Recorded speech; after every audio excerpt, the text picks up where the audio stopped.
So we're up here in sunny Hawke's Bay and we've got a bit of a surprise for you. Behind this door, we're Kiwi Brick Exchange, a Bricklink seller located in Wellington, New Zealand. We resell on Bricklink and BrickOwl, and these videos will provide you a behind the scenes look into our systems and processes. New Zealand's newest Bricklink Store. Monday in the store, and our lovely brickhead bundle, which we're giving away in the not too distant future, is sitting right here. So if you haven't already entered this competition, make sure you comment on the vlog from last week. Worldwide, I'm covering the shipping for you. And all you need to do is post a comment of where you're watching from. So make sure you do that in the previous vlog. And it is a lovely day. So we've got some actual light coming into the room. Thankfully not onto any of the Lego. Still sorting through things over there. And then if we will rip round to the store, I just want to give a bit of a shout out to Super Bricks, East Midlands Lego Hire. Started up some vlogs and we've been watching those. Nice one to put in the background, and some really cool ideas. He does a Lego Hire, which I don't know if it's something that we're considering, but definitely something interesting. And we're using all of those organisers that we got in a bulk haul as our brand new sorting containers. So I'm classing this as free. I mean, I did pay for the whole lot, but it's free. And again, we're working through the rest of that sorted colour, which the more I'm doing it, the more I realise why I just prefer to sort by part type. Even putting away, I think, is just frustrating because you've got to go through one colour, you know, each individual drawer and finding it, whereas it's better when it's part type. You tip all of the 1x2 plates into a same container, and then it's going to be easy to go and find. So this is probably the last time we're going to ever do a sort by colour, but I guess when it already came sorted by colour, we kind of just had to go and roll with it. So that's the plan for the day. It's going to be a shorter week in terms of here on the vlog, because we have a nice little visit. Tuesday in the store, and we are packing because we're heading off on a bit of a holiday. And I thought I'll do something that I never get around to, which is identifying some printed tiles. Nice little chill out activity while on a break, as well as taking the bag of heads that we never get through, and the last little bits of hair pieces. So going on a little adventure, and a nice surprise for you coming up.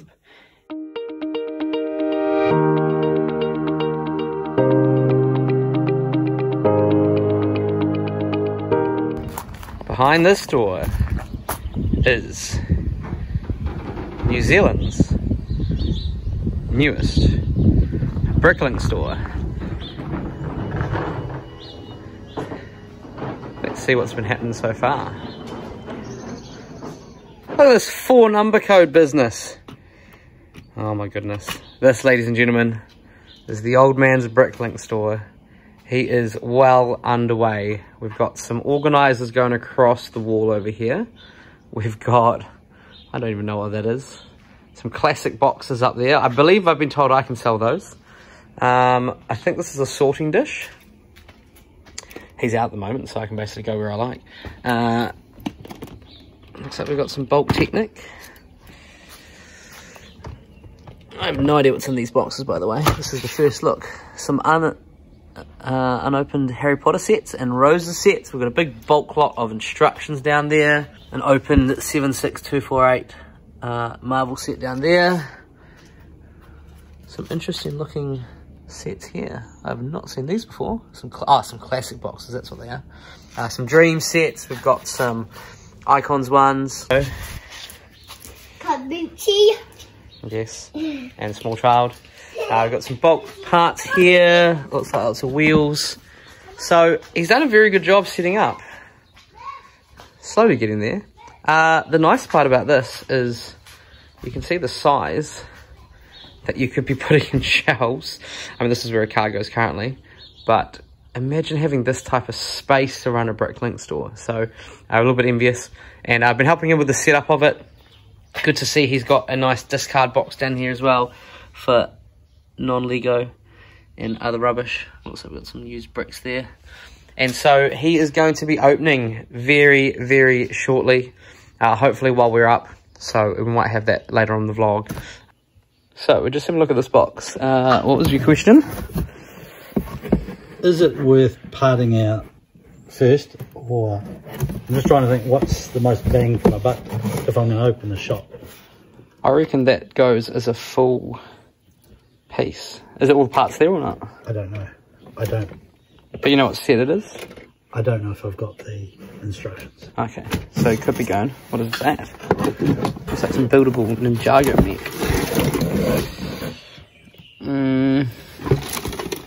There's enough parts in that you could part that out, I guess. Let us know in the comments. What would you do? Would you part this one out? I feel like there's enough missing from here that it might not be worth its time. I mean, like, there's slopes, you've got lots of sticker parts on there as well. And I'd rather sets. I'd rather part out everything. Yeah, true. So, we're just here and having a look through things in the store. And so, we'll film a bit of our chat while we're doing so. Is it worth parting out any of those bits? I would definitely do these ones. And the reason I would do these ones is I can see multiples. And you've got oversized ones over there, like organisers. Sure. And you've got enough space, don't we? You got all that space. These cylinders actually can sell quite well. Any sort of trans stuff. What is that? Is it actually Lego? I feel like that's something random, but that's okay. Is it printed or stickered? But like stuff like that's like from an Avengers set, obviously, I'm assuming. So I would be parting that out. I'm doing at the moment, as I mentioned to you guys, and I'll say to Dad as well, putting all the bulk stickered parts in a big tub and selling them on TradeMe. So that one, I mean, you could look at parting out. There's enough sort of space pieces and things for ships, I think, that would sort of get in there. What is that? Alright, so we are seeing what we get to. Always find some of these parts very interesting. If you haven't used Brick Monkey before, and $1.10, and there was another one in there. So there's two. Although, a little bit discoloured. But still sellable. There's a little bit in here. And this one's washed. This one's washed. This looks like lots of... Again, I'd be putting this into vehicle part type, just because that would be the box of vehicle parts. Like, that's a slope, so definitely put those on, there's a bit of scratch and stuff. And then you got this big bulk plot here of, again, lots of big bulk vehicles. I'd be tempted to even just do this as a big lot on either Marketplace or TradeMe, maybe except for stuff like this, breaking stuff down. Anything I can see parts that could sell, like plates of modified tiles, I'll be parting that out. Anything that's like that looks very discoloured. Yeah. So I'll just be chucking that in a big bulk lot. Let us know in the comments, what kind of stuff do you do for your big, bulky, chunky pieces? Like, I'd probably pull all the yellow tiles off that, to be honest. But that's just me. Just found a box over here. We've got a Thanos brick heads. And a couple other. This looks like the Mark 50 potentially that we were actually trying to sell. We're missing a couple of parts, but is very close to selling. Just waiting for the buyer to respond. And also another brickheads here, as well as a nice little Star Wars set. Just the things that you find in bulk boxes. So got minifigures organised here. I do like this system. All city ones in one little side. I feel like I'm going to have to steal this system here, because for those who've watched the channel for a bit, you know my minifigures are all just squished in a bag. This looks far more organised. This was a good one. This was from one set that I paid, I think, $200 on, and those are $90 each. No wonder he's doing Bricklink, eh? What are these ones here? I could at the same time show you the 4 million pieces that are worth 3 cents that I had to put into the shop. Somewhere over there, right? Yeah. So how have you organised like these? Like, I know you got your 4-digit numbers. Yeah. So first number's the column, second number's the row, and then 0, 1, 0, 2, 0, 3, then 60. Gotcha. Nice. And are you doing... I do need some more of these. Yeah. I'm finding there are lots with bigger parts. So what do you got in there, like plates and bricks? Yeah. Oh, look at that. He's taken my advice, people. See, I wish I'd got a few more of these when I first started out, because that is one of the issues. Most of our organisers, you guys will know, are these tiny little things here. And again, once you get to a set like this, it is just not worth it. We don't have the space really, so now they're just getting chucked in big tubs like this. But with limited space, you have to do what you can, and we don't really have enough space for these. But, you know, having 5 or just empty containers, that would be nice. Hold on, I've just spied something else in here. We've got a whole bunch of minifigures and parts in here. No, that's my Ancestry.com. Ancestry.com, oh right, of course. If you've watched the previous vlog, you'll know which legs match the torsos. I am interested in this one down here though. Just that blue one. Let's see what that's for. So this is just how, like, I started to try and organise minifigures by grouping them Straw, is it? where I needed an extra piece, but oh my god, there's so many pieces. I feel like that was a disclaimer for starting at a Bricklink store. So you've just got a whole bunch of minifigure parts here, and you're trying to again piece them all together. Yeah, just sorting through them, seeing which ones I've got all the pieces for. Well, let's should identify stuff. So these missing parts then? Correct. Okay. I think. You think? I don't have a system. This is the problem. I think you need to do a new vlog, how I sort my minifigs. I'm pretty sure I've done that in like 4 vlogs. I don't know, you guys can tell me. Here we go, Ancestry.com. Well, I guess if you've got, yeah, I think you probably, what you've done here is you've bundled too many lots together, and now it's more difficult to find pieces for it, but. Correct. There was Mistake 101. there is a website which we've mentioned before, which is called What the Fig, which might be quite useful to you. And if you haven't used that as well, we'll put a link in the description. And what that does is that allows you to, once you've got all the pieces uploaded into your store, to see what actual minifigures you've got, and then you take the minifigure parts from the store, take them out of your store, and make the minifigure. Different options for that as well. What have you got over there? He's just finding more and more things over here. This is the Indiana Jones set, isn't it? Correct. Are you trying to find all the parts for it? No, that's just there. all the parts for it. Has that been scanned? Yes. Good stuff. No, you can't scan my This is what we try and do, by the way. Eke out those dollars, people. That's what we're here for. No. That rocket figure sells well. Yeah. We've been selling a lot of bright light orange lately as well. I wonder if people are building up for Halloween mocks. So are these? These are the bags of the actual set? When I bought it off the ground. Well, why don't you just sell it as a set? Because I don't sell sets. Because you don't sell sets. Okay. Well, you might find you need to at some point. I want to part out everything. Because... True. And that is one way to go about it, I guess. What are you going to do with the instructions? I didn't read that part of your... I haven't got to that video yet. What you do with instructions. Chuck them on Marketplace and yes, and hope they... And yes, I've scanned them. See? I reckon he's missed some. Do we go through them and see how many we can find? I don't reckon that one's been scanned. That's just sitting loose. Go on there. No, I can't be bothered. No, he's got a good setup, and I think this is the way to go. If you're starting out brand new, just getting stuff in the store. How many parts do you have at the moment? 21,000 in the store. In the store, because we opened with about 4, I believe. 470,000 outside the store, I think. I don't know. I haven't gone through them. Yeah, we don't count that. But this is not too bad a backlog. I have seen some Bricklink sellers who have probably got that kind of backlog. That's other stuff. But look at the space. Imagine doing this. People, imagine having, I can't even get the size of it, but like, imagine, we're literally, this is our store. This is the store here. This is our store. There.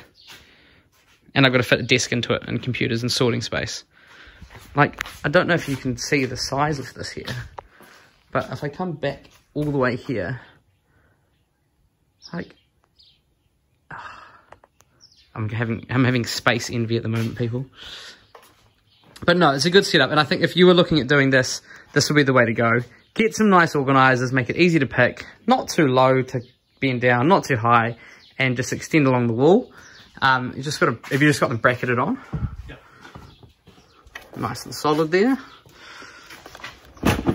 Oh, look, he's giving, oh, see, he's got a nice, oh, no. It does come off. It does come off, if you get a bit of a nudge. I think that's looking good. One issue for you, this is something again to think about when you're starting out. What happens when you run out of a 4-digit number code? I don't. Why? Because I won't go that far. Okay, I may run out of it. Okay. All the Bricklink Store owners out there are just laughing right now because he's assuming he's not going to run out of. So that is over 9,999 locations. They will give me 9,000. Okay. I mean, I suppose you could go to then a 5-digit, right? I could go to a letter. You would need to go to a letter. I mean, we're sitting at 8,000 lots for a 50,000 part store. So I don't know what kind of number of locations you guys have. But if you've got a bigger store than this, let us know in the comments. I'll be interested to see. And what were your thoughts when you were first starting out? We might actually have a bit of a sit down chat in another video and just have a think what to do. So one issue that you haven't addressed in your vlogs that you might like to think about is the fact that my Bricklink Store is not in my house. Correct. I have to walk all the way to the house. This house. And so when I'm sorting, which I can't do out here, well, I can, but I need to get a desk set up. Yep, and probably do something with that roof. It's sorting everything, and I can take in the drawers and fill them inside. But if I've got parts that I find that I've sorted and I've already got them in the store, I've got to make literally a note of where to put it and then bring them all out and put them away. Yeah, that's not fun. I have not addressed that because, as you know, we fit into a tiny little spot, so that's easy. I think having those sorting containers, or almost like having this, you could almost have this over in the store, but then I guess when you're consolidating, that's an issue. You know what I mean by consolidating? Like putting lots that you've already got. Yeah. So having that, I mean, you could use something like this and then just stack them up with the lots that you're bringing over, but it is a bit of a pain. I feel like you need a little trolley system or something. Or stick a big giant desk here. I do have a system, but I can see that the more pieces I get in the store, the harder. At the moment it's easy because I'm putting stuff away that I have not put away before. I mean, I don't even think I've got to round bits yet. I've got tiles and plates and there's no round bits in. So when I come to get a whole lot of new plates to put in the store, there's already stuff put away. And so I will forever be bringing them out in little cups. Yes, you will. Filling them up. Which is a bit of a bottleneck. I haven't got an answer to that, everybody. But I'd be interested if anybody else runs a Bricklink store where they sort and organise their pieces away from where they actually store them. I've seen a couple of people do that. We don't have the privilege of this being a sort of a basement, though, do you? So it's not like just downstairs. It is. No. It is definitely a bit of a walk from over there. So no solutions. Sorry for that. One consideration as well is things like dust. And so we were just talking about some of these are actually empty. And I said, I'll just leave them out like that. But then obviously there's a risk of dust coming into these drawers. And I mean, you probably can't see it there, but they can get quite dusty quite quickly. So solutions for dust, people. This is something that we need to be thinking of as well. Not something I've had to deal with, but obviously having in a space like this. I did see Hellions Bricks doing some stuff to try and remove the dust. I guess that's one option. Eventually. You know what? You could have one that's like motorized. That'd be great. But yeah, what sort of solutions do you have for stopping drawers hit a lot of dust? And for those who've been doing it for a while, have you found that's been an issue? Final one, we were just mentioning some nice parts in here. We've got, if I can open this up, thank you. A whole bunch of reindeer in these bag lots here. We've got some wings, some lerps and burps, And one consideration was also, we started our store at, I think, 2,000 or 3,000 pieces and then just slowly added to it. This is already 20,000. And ideally you're aiming for... Well, I'm slightly older than you. Really? Obviously. Never noticed. There is a bit of an age gap. And you bootstrapped yours, which I was really proud of, because you started small and just built it and built it, built it. Mm-hmm. I have, a little bit more disposable income. We just realised while we were filming that the audio cut off there, and we couldn't be bothered refilming it. So I'm out here to finish off, but we were talking about just sort of the number that of parts or items that you would start with in a Bricklink store, and I think there's no magic number, is there? And one thing that we did, obviously, when we started off, was start off very small, and then just slowly build and build and build. In terms of Dad, obviously he had a little bit more space and ability to just go and buy a whole bunch, and then figure it out from there. And one thing he's really cautious of is when he starts with orders, obviously that's going to add on to workload and things. And, it's not something that he can build gradually. It's probably going to hit quite hard. So we talked about when he does open, what kind of parts he's aiming for. And there's no specific one, but one thing we did talk about is making sure that you've got all your postage bags set up, a place that you can go and pack materials. You've got a plan for how you're going to get into the post office or get into a courier that's going to pick them up. He's rural as well, so not too far from a post shop, but in terms of sending things and getting pickups, that's not really an option. So he's going to be needing to take them into the post shop. So I was talking about having pre-packaged postage labels and things, and that's going to differ no matter where you are across the world, but definitely something to be considering when you are starting out a Bricklink store. So hopefully this vlog this week is taking you a little bit of a behind the scenes, sort of in that starting process that we never really did with our store, but it's something that is really, really important in everyone's journey. And so I'd love to hear people's thoughts and comments. Make sure you like the video, it does really help us, and drop a comment below. And if you're still interested in some more videos, why don't you check out this one here.